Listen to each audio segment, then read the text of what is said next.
Balitang showbiz muna tayo mula sa Janet. Isang Pinoy bata na hindi para tumuksok sa Dubai Desert Rock Festival.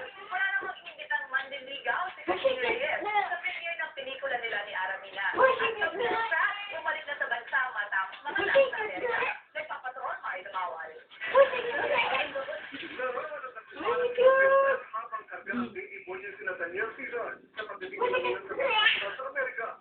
Sobrang sarap. Sobrang sarap ng feeling. Siyempre, nakapanibago, maraming adjustments, alam mo yan, pero masarap. Ayon kay Camille, sa kanyang baby. Pagkatapos ay plano na kilala sa kanyang si Anthony Rinsangan na magpakasal sa taong una nang nagpa-civil wedding ang dalawa sa Amerika. Sige. Nalikutin naman si Reyes ang kabatang premiere night sa gabi ng pelikula niyo. At ay kasama na. Hinawakan ko yung kamay niya, pupunta ko sa mall. Ang lamig, sabi ko, dance ka. Kanino ba ako nag-dance? Nakasaya mga pinigagay. Lahat, nakita ko yung mga tao.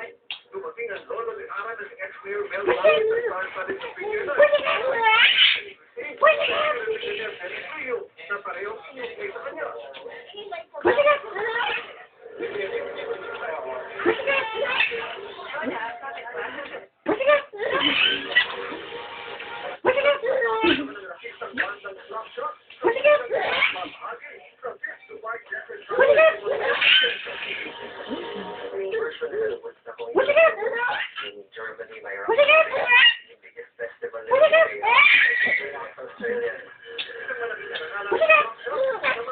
Ay, gosh.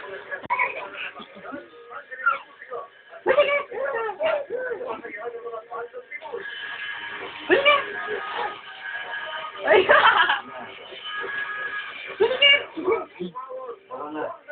tama na daw, bebe.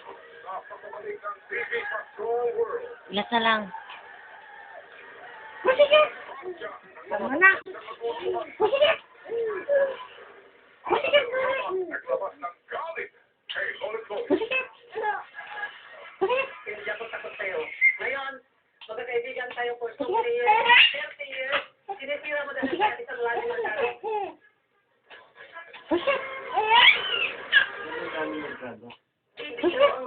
Tawa ni Bong. Kaya bago ko pinasubok sa inyo, Magkaway ata si Gretchen eh. Tsaka si Rupa, tsaka si Lani.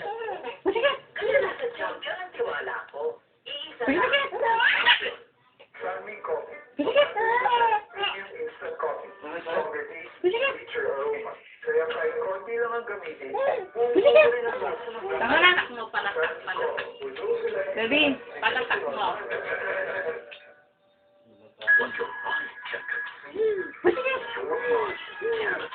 Tama na.